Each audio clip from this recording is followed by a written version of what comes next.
Ben ritrovati a Cattoliche dintorni. Con la puntata di oggi riprendiamo a raccontarvi gli eventi e le iniziative dell'Università Cattolica.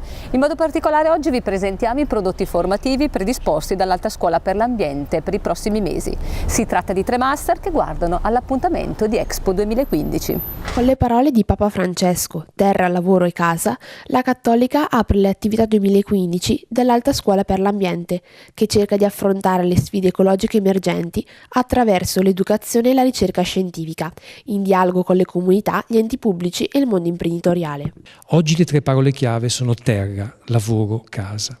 È nel segno della coltivazione e della cura per le risorse naturali che il valore dei territori oggi è al centro dell'attività dell'Alta Scuola per l'Ambiente. È il master allora in turismo sostenibile, brand dei territori, è il master in cibo, in food management and green marketing, è il master in sviluppo umano e ambiente, è il corso di perfezionamento in food and green education. Questi prodotti formativi attestano la centralità che i lavori verdi oggi hanno per la nostra società e in questo evento noi vogliamo far sì che le culture di impresa e la custodia del creato si coniughino per rappresentare il futuro. Un futuro che vede Brescia come protagonista e che deve vederla protagonista di un patto sostenibile per la città e il suo futuro. In partnership con diversi enti, ASA è attualmente impegnata in ricerche riguardo efficienza energetica, green economy, smart cities, educazione alimentare e sviluppo e turismo sostenibile. Si tratta di un percorso che porta e che punta a formare in loro la curiosità di lavorare in un settore in costante evoluzione.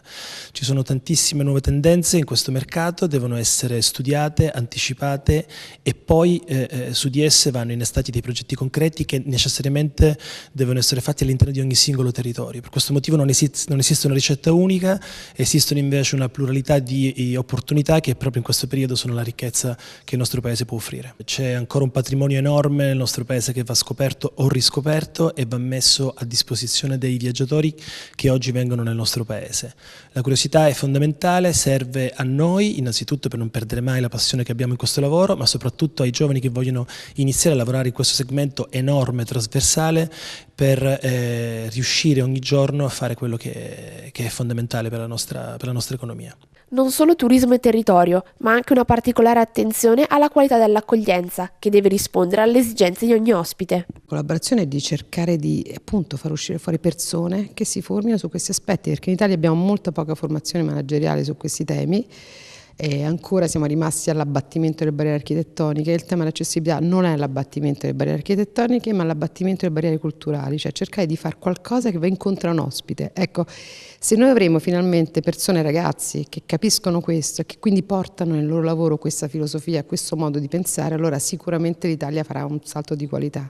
Un appello per abitare con giustizia il mondo in cui viviamo e per definire strumenti di intervento per salvaguardare la bellezza e la fragilità dell'ambiente. Per la giornata della memoria l'Università Cattolica ha proposto un convegno ed una mostra per riscoprire la figura di Janusz Korczak, il medico polacco che venne deportato a Treblinka con i bambini dell'orfanotrofio che aveva fondato. Andiamo insieme a scoprirlo. In occasione della giornata della memoria, l'Università Cattolica ha ricordato con un convegno, una mostra e un film la figura di Janusz Korczak, dottore pedagogista polacco, promotore di un'educazione che metta al centro il bambino e i suoi diritti. E la figura di questo educatore straordinario pensiamo possa essere un modello per i giovani che si preparano ad avere un compito educativo nella scuola oppure nel territorio.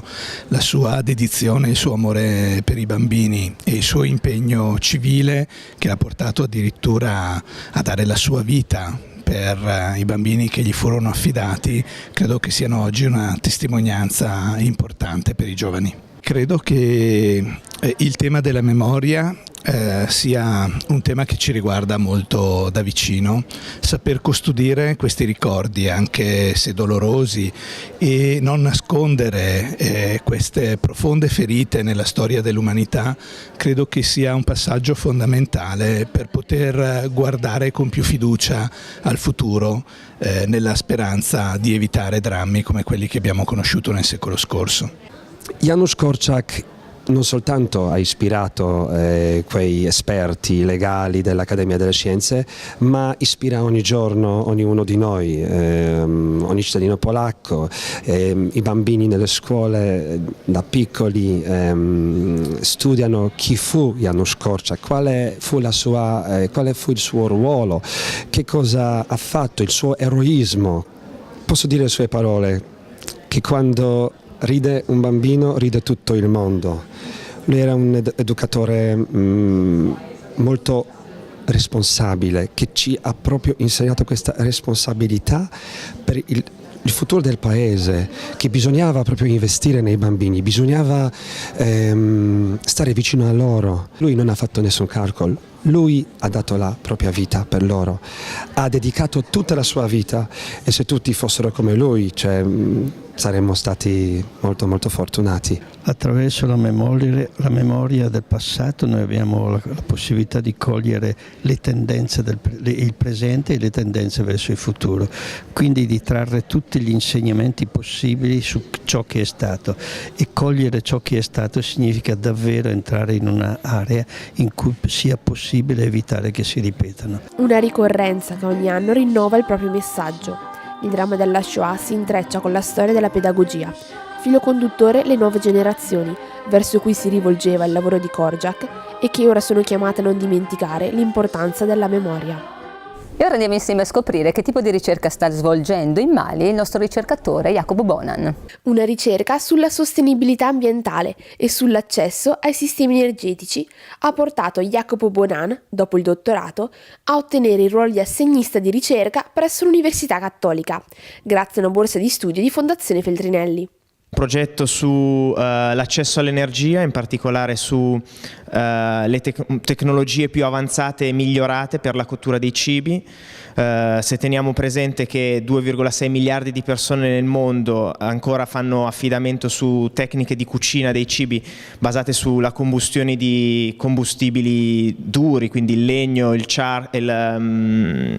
carbone, biomassa, con conseguenze catastrofiche sulla salute, quindi 4 milioni di morti all'anno premature dovute all'inquinamento domestico.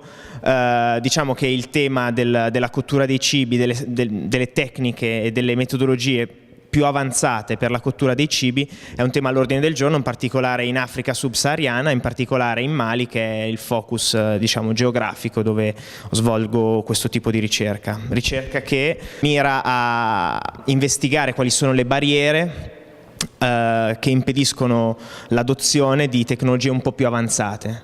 Abbiamo trovato un fornello che è migliorato rispetto alla tecnologia tradizionale, consente di fare significativi risparmi in termini di carbone, però tuttavia non è adottato dalle donne, e quindi ci chiediamo quali sono le barriere, quali sono le ragioni per cui le donne non comprano. Le domande a cui cerchiamo di dare una risposta sono il ruolo dell'informazione, quindi se il fornire maggiore informazione, maggior consapevolezza dei vantaggi può indurre le donne a comprare di più.